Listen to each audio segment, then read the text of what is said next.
Hello everyone. Before starting the video, let's go through the disclaimer. This video is for educational purposes only. तो आज हम JIB paper 1 के module B में chapter 19 करेंगे जो कि है यूनियन बजट। ये बहुत छोटा बहुत क्रिस्प चैप्टर है, ज़्यादा इसमें टाइम नहीं लगेगा। The annual budget of the country is called the union budget. जो वार्षिक बजट आता है कंट्री का, देश का, उसको बोलते हैं union budget. It was being presented on the last working day of February till the year 2016। Now it is presented on the first of February. देखिए, ऐसा होता है कि यूनियन बजट वैसे तो हर बार लास्ट डे ऑफ फरवरी में होता था पहले, लेकिन 2016 से इसमें चेंजेस किए गए हैं। अब ये 1 फरवरी को हर बार प्रेजेंट किया जाता है, जो कि कॉन्स्टेंटली आज ही है।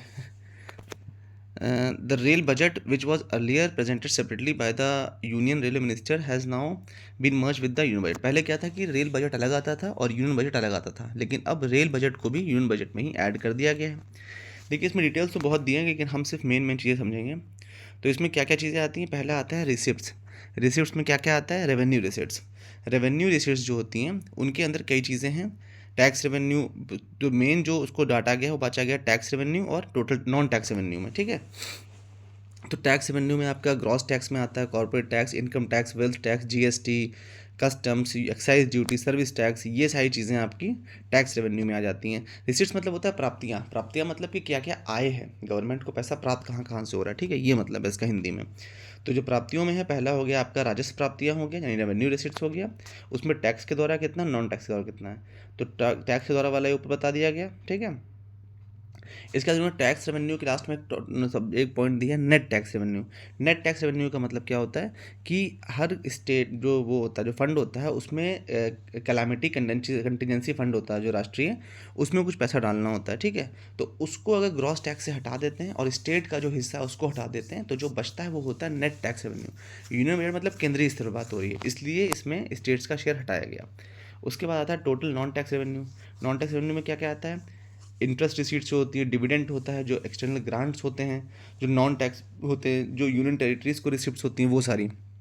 तो कुल मिलाकर के टोटल रेवेन्यू यानी कुल प्राप्तियाँ कितनी होंगी? टैक्स वाले रेवेन्यू और नॉन टैक्स वाला दोनों को ऐड कर दोगे तो हो जाएगा आपका टोटल रेवेन्यू यानी कुल प्राप्तियाँ। उसके बाद रेवेन्यू रिसीट्स के बाद आता है आपका कैपिटल रिसिप्ट। कैपिटल प्राप्तियों में क्या क्या आएगा? एक होती है नॉन डेट रिसिप्ट और एक होती है डेब्ट रिसिप्ट।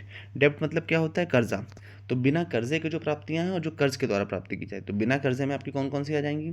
जो भी आपने पहले लोन बांट रखा है, ठीक है, एज ए कंट्री आपने स्टेट्स को लोन दे रखा है, या अन्य देशों, छोटे देशों को लोन दे रखा है, या जैसे आपने देखा लाइन ऑफ ग्रांट्स वगैरह दिया जाता है ना, वो सब अगर दे रखा है, तो उसकी जो रिकवरी होगी वो आपका कुल मिला के प्राप्तियों में आ जाएगी। और साथ ही साथ डिसइन्वेस्टमेंट रिसिप्ट्स। डिसइन्वेस्टमेंट मतलब क्या होता है? डिसइन्वेस्टमेंट मतलब होता है विनिवेश, यानी कि जो भी चीज़ें आपके पास एसेट्स हैं, जैसे कि अभी आप देखते हैं ना, गवर्नमेंट क्या करती है कि रेलवे का कुछ हिस्सा बेचा या फिर बैंक का कुछ शेयर बेचा, मतलब कुल मिला करके जो भी पब्लिक सेक्टर है या इंडियन ऑयल का कुछ बेचा, तो ये सब प्राप्तियाँ किसकी हो रही हैं? गवर्नमेंट की हो रही हैं। तो ये भी डिसइन्वेस्टमेंट यानी अपना कुछ शेयर्स बेच करके या विनिवेश करके जो प्राप्तियाँ हों उसे बोलेंगे डिसइन्वेस्टमेंट। ये सब कैपिटल रिसिप्ट्स में आएगा। दूसरा आता है डेब्ट रिसिप्ट्स, यानी लोन यानी कर्जे के द्वारा क्या प्राप्तियां करेगा? एक तो मार्केट बोरिंग्स करेगा, यानी गवर्नमेंट सिक्योरिटीज, टी बिल्स वगैरह जो ये लोग गवर्नमेंट इशू करती है उसके द्वारा पैसा प्राप्त होगा। स्मॉल सेविंग्स की सिक्योरिटी से प्राप्त होगा। स्टेट्स का जो प्रोविडेंट फंड है उससे प्राप्त होगा। और अन्य प्रकार का एक्सटर्नल डेब्ट मतलब बाहरी कर्जा जो बाहरी देशों से प्राप्त करेगा केंद्र। तो कैपिटल रिसिप्ट्स में क्या हो जाएगा? नॉन डेप्ट रिसिप्ट और डेप्ट रिसिप्ट दोनों को ऐड कर देंगे।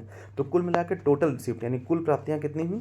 रेवेन्यू रिसिप्ट्स को टोटल, कैपिटल रिसिप्ट का टोटल और draw down of cash balance, इन तीनों को अगर हम जोड़ देते हैं तो कुल मिलाकर हमारा क्या बन जाता है? कुल प्राप्तियां बन जाता है। देखिए, अब नीचे प्राप्तियों का मैंने अलग अलग भी दिया हुआ है जो बहुत ज़्यादा इंपॉर्टेंट नहीं है याद करने के लिए। इसमें क्या क्या आ रहा है देखिए, कॉर्पोरेशन टैक्स, आयकर, वेल्थ टैक्स, ये सब देखिए इसमें आ रहा है, CGST, IGST सब कुछ है। इसको इसलिए नहीं पढ़ा रहे क्योंकि ये इंपॉर्टेंट नहीं है, आपको रटना नहीं है, आपको बस मेन क्रक्स याद रखना है कि प्राप्तियाँ कितने प्रकार की होंगी। रेवेन्यू वाली हो गई, कैपिटल वाली हो गई, उसमें भी रेवेन्यू में भी होगी नॉन टैक्स और टैक्स वाली हो गई, और इसमें जो कैपिटल वाली है उसमें भी नॉन डेप्ट और डेप्ट हो गई, दो तरह की हो गई, ठीक है। अब आता है एक्सपेंडिचर यानी खर्चे की बारी। तो खर्चा भी दो तरह में बांटा गया। कैसा? पहला बात आ गया नॉन प्लान और दूसरा है प्लान में। तो नॉन प्लान एक्सपेंडिचर में क्या आएगा? रेवेन्यू एक्सपेंडिचर यानी राजस्व लेवल पर कितने खर्चे हैं। तो वो कैसे कैसे खर्चे हैं? इंटरेस्ट पेमेंट देना होगा and pre payment. Interest payment किस बात का? भाई आपने जो भी लोन बाहर से, अभी प्राप्तियों में लोन प्राप्त किया ना आपने, बोरोइंग करी है, तो अगर आपने कोई कर्जा कहीं से लिया है तो आपको उसको ब्याज भी तो देना होगा, तो वो ब्याज किस में आ जाएगा? खर्चे में आ जाएगा। आप कर्जा एक बार लेंगे, भले 25-30 साल के लिए आपने वर्ल्ड बैंक से मान लीजिए कुछ पैसे ले लिए अब, लेकिन वो वापस धीमे धीमे आप करेंगे तो उस पर लेकिन ब्याज तो रेगुलर देना पड़ेगा ना, तो ये खर्चों में हर साल आ जाएगा। उसी प्रकार के डिफेंस आदि का जो भी खर्चा होगा, सब्सिडीज़ में जो आप चाहे कंपनीज़ को दें चाहे पब्लिक को दें, वो सारी सब्सिडीज़ में खर्चों में काउंट होंगी। जो पेंशन आप पेमेंट कर रहे हैं, जो पुलिस को दे रहे हैं, भाई देखिए पुलिस कोई प्रॉफिट मेकिंग का ऑर्गेनाइजेशन तो है नहीं, ऐसा तो है नहीं कि आप उसकी सैलरी दे रहे हैं तो बदले में प्रॉफिट दे रहे हैं, नहीं। वो तो एक पार्ट ऑफ सिस्टम है, वो तो एक तरह से वेलफेयर मीन्स कह लीजिए, या सिस्टम, या पूरा कंट्री रन करने के लिए आपको जो एक वर्क फोर्स चाहिए उसका हिस्सा है। तो ऐसे में लॉ एंड ऑर्डर मेंटेन है, पुलिस में जो भी खर्चा हो रहा है, पुलिस की चाहे सैलरीज पे हो चाहे उनके इक्विपमेंट्स पर हो, वो सब कुछ किस में आएगा? खर्चों में आएगा। असिस्टेंट टू स्टेट, जो भी नेशनल कैलेमिटी यानी आप राष्ट्रीय आपदा फंड जो है उसमें जो भी पैसा दिया जा रहा है स्टेट्स को, वो सब अन्य इकोनॉमिक सर्विसेज में कहा गया है, ठीक है। ये देखिए पोस्टल डेफिसिट वगैरह सब दिया गया है। उसके बाद आते हैं नॉन प्लान्ड एक्सपेंडिचर में, देख लिया। अब आते हैं कैपिटल एक्सपेंडिचर।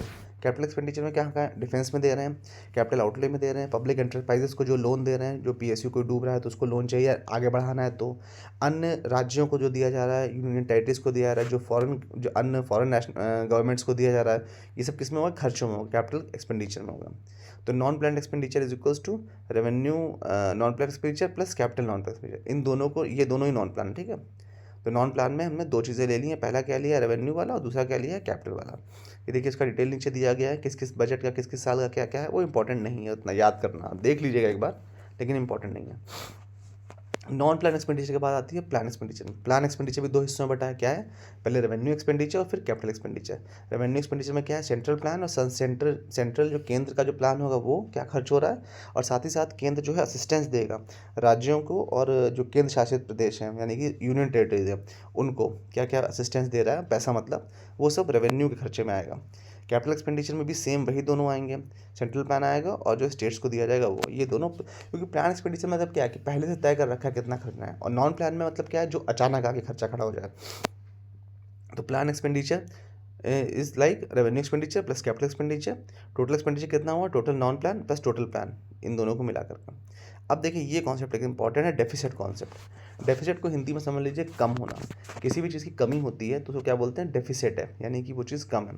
तो डेफिसिट कॉन्सेप्ट में समझ लीजिए तीन तरह का पहले आ जाएगा। पहला क्या है? रेवेन्यू डेफिसिट, यानी राजस्व में कमी। तो रेवेन्यू डेफिसिट मतलब क्या होता है? Is the excess of revenue expenditure over revenue receipts, मतलब कि राजस्व के जो खर्चे हैं वो राजस्व की प्राप्तियों से कम है, तो उसको क्या बोलेंगे? रेवेन्यू राजस्व कमी बोलेंगे, मतलब रेवेन्यू डेफिसिट बोलेंगे। जैसे फिजिकल डेफिसिट अब आपने बहुत सुना होगा, अभी आगे इसको भी डिस्कस करेंगे।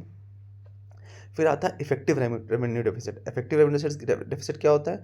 ये होता है जो रेवेन्यू डेफिसिट है उसमें से आप ग्रांट जो है वो माइनस कर दो, ठीक है।